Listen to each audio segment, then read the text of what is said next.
Hey guys, how's it going? Welcome to episode number 7 of the Shrewsbury Biscuit podcast, where I get to sit down with Duncan from Planet Doughnuts, which is really cool because I've been dying to speak to him for ages. He's got one of the most well-known brands in the town, and I wanted to find out where it all came from. So I think you guys will enjoy that. Also, they've just opened up a new stand in the Darwin Centre mall as well, which I spoke to Duncan about in the week, and he said it's gone really, really well. So congratulations on that one. I will be visiting it very soon when I come to rush around and do my last minute Christmas shopping. So well done, Duncan, and thank you again for doing this episode with me. I think it's quite cool. It's quite a short interview, but I quite like that sometimes. Sometimes it's great to do like a tiny little episode where people can just enjoy. It's like they say, it's quality over quantity, and I really like this episode. And yeah, it sounds a bit weird, this episode. I never want to be negative. I consider myself as an editing wizard, and it took quite a lot of work to get this episode. For some reason or another, it took me a while to get this episode sounding the way it does. But you know, you can still hear it, and it sounds really good. I'd love to hear your feedback on it. So I heard this great little story this week. I was at the prison. I'm rehearsing for something at the prison that's going on at Christmas, 21st and 22nd. Make sure you check that out. But I was there, and I was speaking to Lauren, who's the site manager there, and she told me that, remember the Christmas fair I told you about last weekend? Well, there was somebody that turned up at the Christmas fair at the Doughnut, and went up to Lauren and was like, "Oh, I didn't know there was a Christmas fair going on today. It's only when I heard it on the Shrewsbury Biscuit, Alex told me about it, and Lauren told me about this, and inside I was kind of like, yes, it's working, yes." So yes, thank you to thank you to whoever that lady was that reminded Lauren of the power of the biscuit, and I'm really happy. Thank you to anybody that's kind of reacting positively with this show.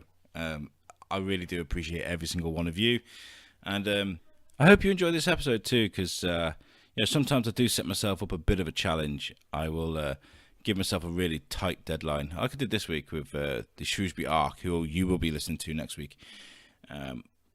With the Planet Doughnut, I'd finished a night shift, as always, unless I didn't realise how late it was, so I had to grab all my stuff, which is really heavy, by the way, and run up the cop. And by the time we got to Planet Doughnut, I kind of burst through the doors because I was running a bit late, and the girls looked at me all startled, and I was kind of like, podcast, and they just kind of looked at me like, yeah, okay, and so yeah, it was a bit odd. When you do get to an interview and you're in that kind of state, it takes you a while to kind of center yourself and get yourself into where you want to be, into the right state of mind to be able to sit and talk to a stranger about their universe, But I always seem to do it okay, and Duncan was really cool. He's got a great story, and I think you'll enjoy it. But I'm sure you'll all agree it's quite a handy little episode. So anyway, let's go. Welcome to the Shrewsbury Biscuit podcast.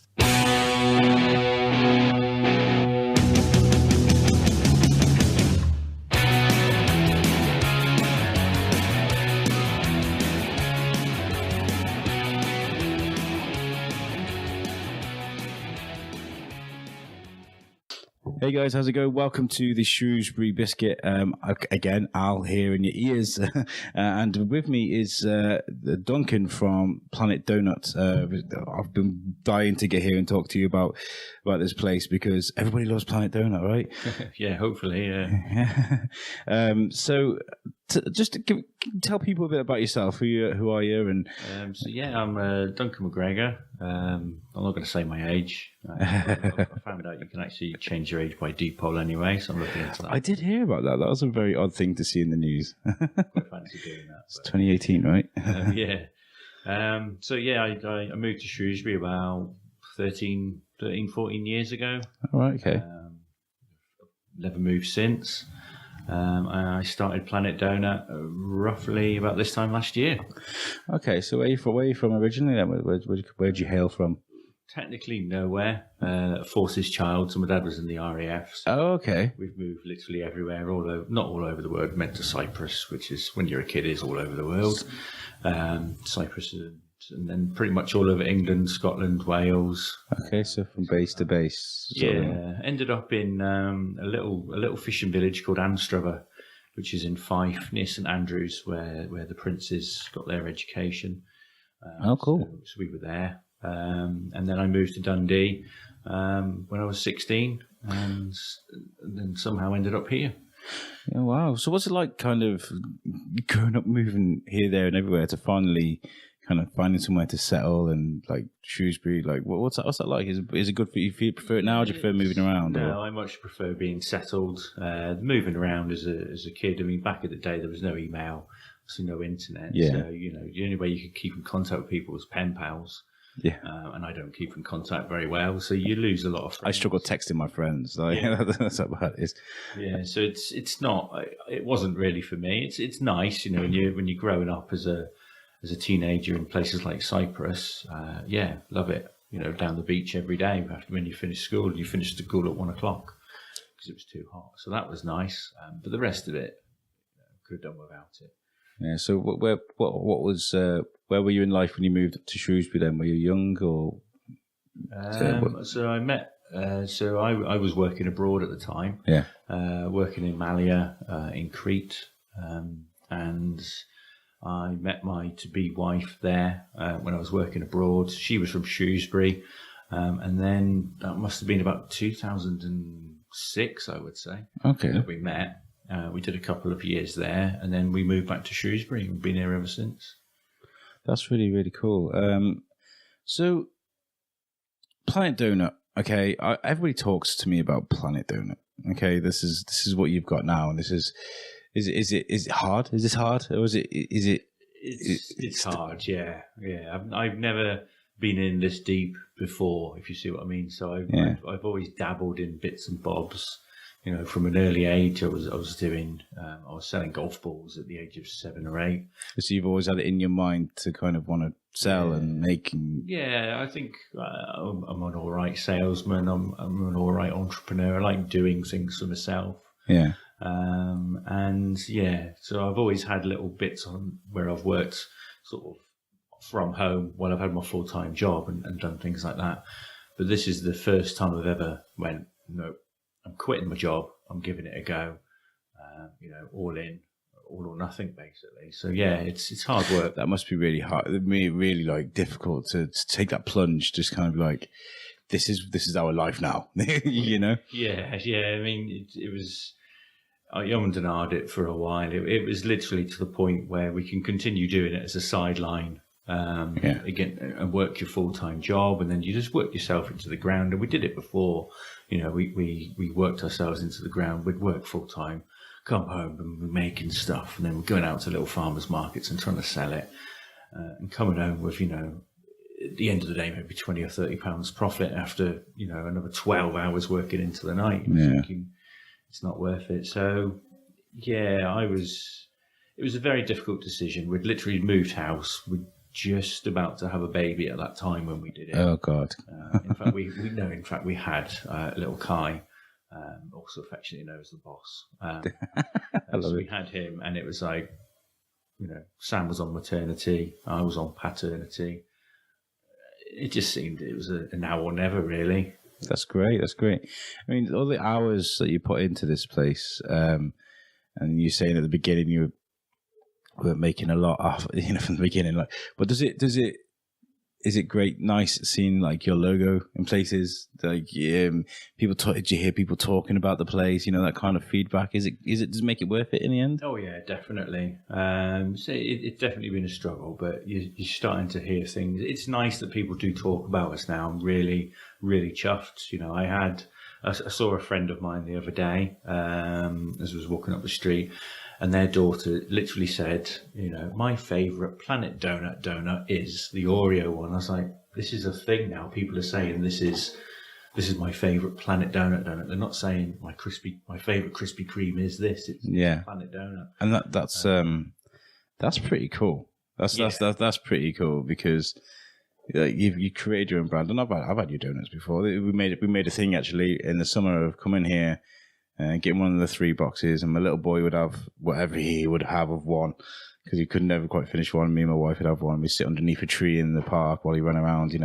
It was quite a nice thing to do. So, but we chose to come here because of all the good feedback we'd heard. Yeah, I love that. To be fair, yeah. I'm constantly. I mean, I must spend too much time.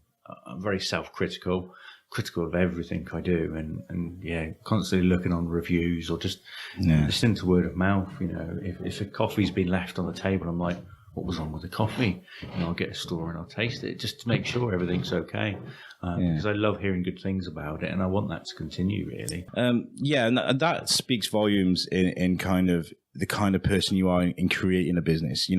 Some people will create a business and be like, it'll just run as it runs, but you strive for that kind of perfection almost, Yeah. And your product looks amazing as well as it tastes. I mean, whose idea was it to take a ring donut and just fill that hole in the middle of all that? You got how many flavors now? Off the top of your head? Probably over 50 flavors now. We've done special ones for Halloween. We've got new ones coming up for Christmas. So there's so many flavors. You got dog donuts, right? I've heard this, right? Yeah, we don't make them. It's a company called Life of Riley. But they make them for us, and they're probably more popular than our donuts at times.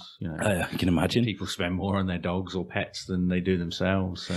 It makes a good Instagram photo, doesn't it? I suppose. Yeah. You got your dog eating a donut and you eating a donut. But yeah, even just the inspiration for our donuts. It just comes from all over. Some of it's just we brainstorm ideas on a Monday morning when it's quiet. So then we look on Instagram, Pinterest, and you just adapt it to what you think would work for us. We try to be a little bit wackier. Some of them are a bit plainer because people sometimes just want plain donuts. But we're trying to be a bit more out there and a bit more creative. So how did this happen from the beginning? So you're saying you and your wife, just as she's about to have a baby, you decided to launch it and to do this. Slightly after, Sorry, I got my timeline mixed up. We'd had Kai at the time. He must have only been a couple of months old because he was born in June. We started this in November, but the idea was really from the Bake Off, would you believe? And it really? Obviously, they just had a donut week on Bake Off, about a couple of weeks ago. And I think at the time we must have just been watching a rerun of the Bake Off where they made donuts. That idea just got stuck in her head. She loves baking anyway. Her mum's a baker. She makes she's a cake maker. So she makes cupcakes and cakes.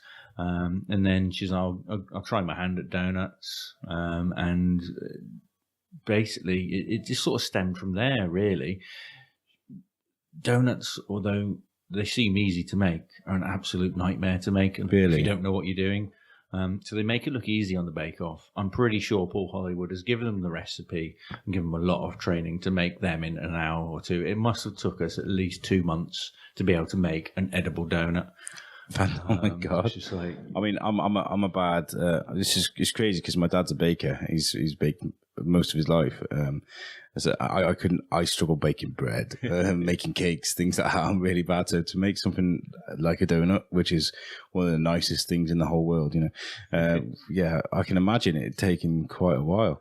And like with this, like with Krispy cream coming to the UK, I was struggling to say creme cream. Yeah. And I remember going to the shop and looking at it, thinking, "You're charging how much for a donut? How what?" You walk in, but it's almost worth it because it's a novelty item, and I think that's changed people's views on things. And it's great to just put frosting on a ring donut, put sprinkles on it like Homer Simpson's donuts, But to create a product like you've got, it falls in line with what's going on at the moment with the world of donuts. Because definitely. I mean, it stemmed from America. America's been well ahead of us. In donut terms for years and years. Like you've got the famous... It's almost cliche, right? Yeah, your Voodoo Donut who do voodoo doll donuts filled with jam as blood and things like that. That's cool. They've been doing this for at least 10, 15 years plus. You've Krispy Kreme. Again, you've got them. And I think when I first found out about Krispy Kreme, I'd never heard of them in my life. Sat in a friend's car, he goes, "You've got to try this. You've got to try this donut." I was like, "It's just a donut." Yeah, that's what. It's just a donut. I didn't ask the price. It's like just a donut. Ate it. I was like, This is literally life-changing. This is a life-changing moment. Every weekend after that, when I was free, on the train to Birmingham, getting a box of 12, demolishing them literally before I'd even got the train back home, feeling sick and going, that was a good day. That's so relatable because my brother, well, most of my family live in Ireland, and my brother comes over.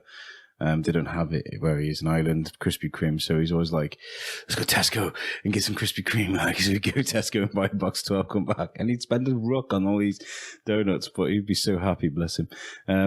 So is this something you want? I know you're saying like when you were younger, you had those kind of entrepreneurial ideas and things like that, but this is selling donuts. Is this something that you thought you'd be doing when you were younger? What did you want to do, you know? I think pretty much, I mean, I'm not an artist because I'm not that good. I like to think of myself as an artist. I'm very good at copying for art. I can recreate anything in a painting or an artwork. And I've got quite a creative streak and an entrepreneurial streak. And at some point, I think they've just mixed together. I never ever thought we'd be making donuts for a living. No, never in a month for Sundays. And it's probably one of the most stressful but enjoyable jobs I've ever had in my life. Yeah.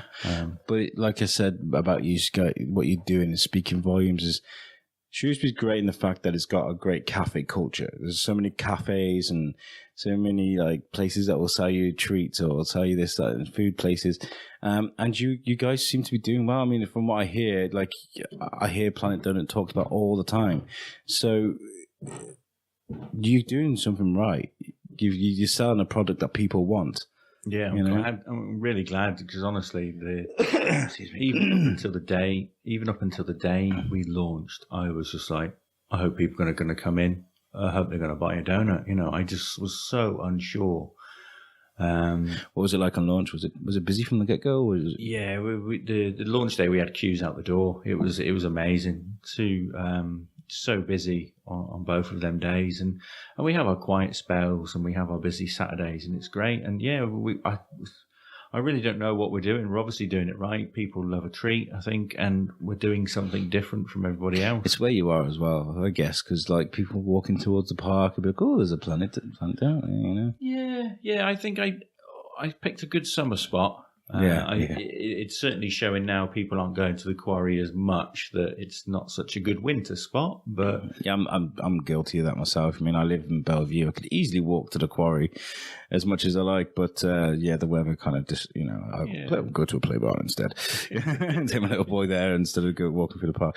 And so do you think it would benefit maybe having something in the centre of the town as well, maybe? Yeah, we're currently in what do you call it, in progress. We're about to open a second site in Shrewsbury. So it's not going to be a shop. It's literally going to be a kiosk sort of arrangement. I saw something I was walking around Oswald Street and I did see a Planet Doughnut thing in Oswald Street. That's right, isn't it? It's not. We've done a few events in Oswald Street. Oh, is that what it was? It's outside the market, so maybe it was like a market stall type jobby. Because I remember buying one, and I was like, "Why are you in Oswald Street?" And he was just like, "Oh, well, Yeah, we've done a few artisan farmers markets there, but the actual second site's going to be in the centre, in the Darwin Centre. Oh, wow. So we're opening one there. So sort of literally like it's going to be a square kiosk or a massive just a small counter and just a massive cabinet of donuts. Like Millie's cookies from back in the day. Yeah. Where you go up and just grab a cookie on your way through the mall. That's a great idea. I think that'll do really well, actually. So, because as you say, Shrewsbury's such a big place, but also people, if you don't come down the west end of town, you'll never know we exist unless someone's talking about us. Yeah. So I think if we're in the Darwin Centre, it's perfect. We'll be found literally by most of Shrewsbury that go in that area. Yeah, it's definitely from the good feedback, say, on social media and things like that. People have definitely taken to come in here, and you've got a great brand as well. I love your packaging with the little doodles all over the packaging. That's really good stuff. I think you've done really well there. So, what was it like for you? I mean, I know we brushed on it at the beginning. Like, you say you were RAF. Yes. So, what were you like as a lad? Were you have your head switched on? Were you a tearaway? What were you like as a youngster? I was pretty switched on. pretty good, to be fair. You know, didn't really cause that much trouble. You know, sort of typical lad of probably the 90s when I was about 10 or between 10 and the 90s. So yeah, played football, climbed trees. You know, anything you did pre-internet. You know, you'd be building tree houses and obviously in Cyprus a bit different. We'd block up storm drains and make dams and you know just random stuff like that. Go fishing. Yeah, that's the sort of stuff I used to do as a kid, really. Yeah. So I was going to say, how are things going now, though? Because there seems to be you're doing all right. Like you're doing okay. There's a lot of buzz about it. I think we're definitely doing all right. I'm a little bit anxious of winter. I'm hoping we can just get to Christmas and everyone want to buy donuts for Christmas. We're doing we're starting to push into like the gift market as well, hoping that people will buy gift vouchers and donut subscriptions for their loved ones instead of just coming in and buying a box. You don't just do coffee either, do you? You do other things as well. You got your coffee. Yeah, we do some local hot chocolate called Harry's Hot Chocolate. So we make that fresh here. We make our own milkshakes. We've got Iron and Fire coffee, and started doing slushies. And the strangest time to do slushies. This is just typical me. I bought a slushy machine as it got cold again. I was like, oh well, it was cheap. We'll just buy one. So we're doing slushies all through the winter as well. Everybody loves a slushy. That's great. And what you saying about the future that you got the kiosk opening in the Darwin Centre? Where do you see yourselves in say 3 years or so? What I mean, is that easy to predict, or is it quite difficult? You know what? When I opened it in May, I didn't expect to have another place in Shrewsbury. In all honesty, so that I've not even been able to anticipate. I bet it was nice though. That kind of buzz at the beginning. Yeah. It's got to have been that. I knew it was a risk opening here. I knew it was off the beaten track, but also on the beaten track as such. So I didn't really expect to do anything else but have this shop for at least the next 2 to 3 years. But opening the kiosk has sort of changed that, or opening when it opens. If that goes well, I'm hoping to maybe set my sights on either Telford, Oswestry, or Chester, and see what we can do there. Even just get out a little bit further from Shrewsbury. I don't want to. I think even just having 2 places in Shrewsbury is probably a bit oversaturated. But you know, if it happens, I mean, you've got. We spoke to Mike from Stop, who's got a couple of coffee shops through town, and he says like different parts of the town have a different feel to them. So, you know, if you're going to open in the Darwin Centre, there are busy moms walking with their kids that will be like, I want a donut, you know, on the go, quick, go on, shut up, and let's keep walking, you know. Busy shoppers will want a quick kiosk. What about a restaurant? Would you ever think about opening like a restaurant, but somewhere a bit bigger where people come and sit and congregate? No, my vision was always as a takeaway sort of place. I mean, we've added this seating in here at the back, and we've added a bit of seating at the front. But my vision really is to have it as a quick grab and go, grab a coffee, or you know, grab a seat for 5-10 minutes and go. You know, I don't see myself opening a big sort of cafe. I just don't think there's a need for it, especially not in Shrewsbury. And most other places, when you look, you know, you've got your Starbucks, you've got your Costa, you've got all your other speciality coffee shops.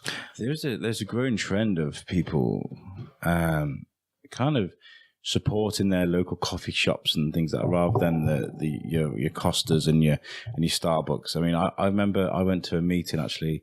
It was to do with this show, and I was speaking with officials from Shrewsbury, and I was in a rush, and I ended up going to Costa, and I walked into this meeting with Costa Coffee, and I never felt so guilty in my life because business owners and stuff looking at me. But yeah, I do. I love the fact there are so many great places to come, and like I said, it'll start again when I start walking through here, going to town, to the quarry, and buying donuts and things. Do you work well with other businesses, or do you have other business owners that you kind of speak to, get on well with? What's it like with other coffee shop owners? You know, is it good? You know, to be fair, a big shout out to Tim in the Shed and the Old Smoky Barbecue. They were actually two of the places that really supported us at the start. This is before the shop. They were the two places that first ever stocked our doughnuts that gave me the confidence to go for this. So yeah, we've got a good relationship with Sam. I'm not really that sort of out there that I go around talking to many other people. In all honesty, I'm either too busy doing something about donuts here or decorating. We've started to work with the Seven Social. So that's we cool. now supply their donut burger. Well, the actual donut part of it. We don't do the burger. We've not gone that far. So yeah, we're getting out there and helping some businesses. We're about to start going further afield. We've got someone going to be stocking our donuts over in Shifnal. That's great. It's trying to find the time to actually go out there and speak to people and see, would you like our donuts in this town or this cafe? Yeah. We did sort of restrict ourselves, and we've brought our donuts. They're only really available in Planet Donut. That's good. That's because you don't want to overdo it. Because as soon as you start out reaching a bit too far, that's when you start panicking. And yeah. I imagine. I'm not a business owner. It just made sense as well, and it just made sense to, if someone wants a Planet Donut, they'll come here. If they want something else, they'll go there. It's as simple as that. Really. That's great. So what do you like to do when you're not here? When you're at home and you're not supposed to be thinking about donuts, are you thinking about donuts? Most of the time, unfortunately. Yeah. Much to my wife's dismay, as such, she hates it. She's like, why don't you just switch off? It's 6 o'clock. Just stop answering messages. Stop replying to emails. But I don't. The only way I find a switch off is I'm a bit of a geek still, so I still paint Warhammer figures. That's great. So that's my way to relax. I don't play any of the games because I just never seem to have time. I've probably got every single game under the sun. Yeah. And every rule book, but I don't play any of them. I just literally buy them and collect them. That's a really refreshing to hear, because I do ask people about hobbies and things like that, and a lot of people clam up. They're like, no, I like the sun, and I like singing in the car. But to hear that you'd like to do that, I mean that is a great escape, isn't it? Just to look at the intricate details of the models and just work away at it, When I get a chance, anyway. Yeah. So I was saying to my baker, who also sort of has an interest, that I must have spent over 4 days trying to paint one tiny little thing, just because I just get distracted either by donuts or spending time with my wife and my son, really. So yeah. But yeah, it's the only real escape I get, even if it's for an hour. It's just nice to sit and do that. Yeah, I'm the same with the pug. I've got a full-time job. I don't just walk around with a microphone. Will you talk to me, please? This is actually my distraction from everything else. And it's I'm a creator, and very much like yourself. And I do think you're an artist, because the donuts that I see on your counter look amazing. They look amazing, and they taste great too, and it's great for everyone. What kind of people do you get in here? Do you get kids, or do you get a lot of people from everywhere? Everybody now, I think. It's certain times you get the kids coming in. They've saved up a couple of quid for their pocket money, or they've done some odd jobs. You get the mums with the little babies. They're just having their mum's day out with all the other mums. We've got accountants, dentists, everybody now, I think, comes in at some point or dentist comes in here. Oh, well, quite a few, actually. I think most of the Shrewsbury dentists. Come on, name and shame. I better not. I think we've got probably a wide range. Hairdressers, everybody really is now starting to come in, which is nice. I couldn't say we've got one single target market. Did you get many good reviews on sort of like, I don't know if you wouldn't have TripAdvisor, would you? Yeah, we're on TripAdvisor, we're on Google and Facebook. And the majority of the reviews have been really nice. And I'll respond to every review, really. And that's why I think I'm so critical. I want to make sure we get the good reviews. And most people have loved the donuts. That's really, really good. I've got one more question to answer you.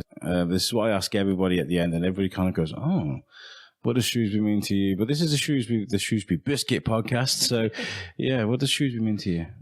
Shrewsbury means to me, it's basically where I want my son to grow up. So he's not going to have to move around. And to me, it's one of the best towns I've ever lived in. And all the places I've lived, bar Cyprus. I'm not bar that because it doesn't have the sun at the beach. Yeah. It's got the River Severn and some nice pebbles, but it's not there. And that to me is home really, and that to him is where I want him to grow up and go to the same school, have the same friends, and just literally live here until he wants to.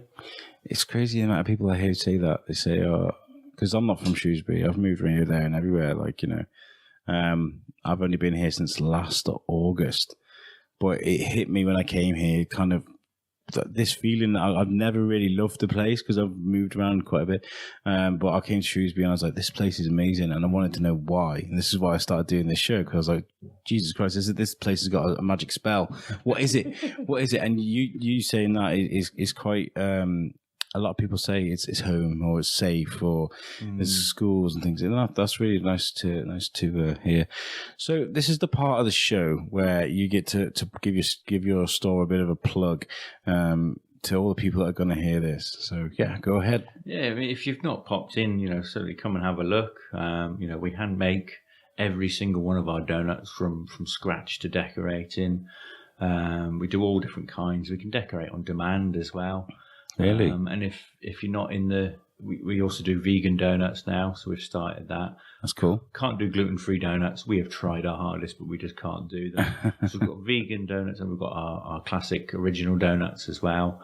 And coming up to Christmas, if you're looking for a bit of a different gift, we've now got gift subscriptions where we'll deliver over pretty much most of Shropshire and Telford direct to your door or your work. That's fantastic. You can stick it on direct debit and forget about it. So you get a box of 12 donuts every single month on a Friday. That's a brilliant idea. Actually, that is really, really good idea, because you've got a lot of this kind of loot crate kind of vibe at the moment where you do a subscription like this and they'll send you like a box full of toys. So there's a company called Beer 52 now that you subscribe to them and they send you a box of beer out every month. So that is a fantastic idea, and I hope it takes beer off. And donuts. Yeah, I've got one subscriber so far, and you know what? I literally just jumped in the air when I saw it come through. I was like, yes, we've got our first subscriber. I've no idea where she lived. It took me 2 hours to find her. But I was like, I found you. Here's your box of donuts. And it was just great. Well, if you ever want anybody to trial one of your subscription boxes, the Shrewsbury Biscuit will be happy to help. I'll get my crew around and we'll...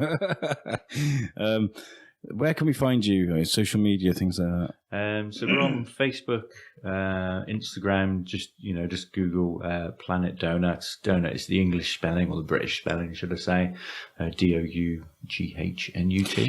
Do Americans spell it different? Is it? Yeah, DONUT. Oh God, I've never really noticed that before. Yeah. One of my best friends is American. I've never really noticed that. That's good. We use both. We use for the doggy donuts. We use the. Have you?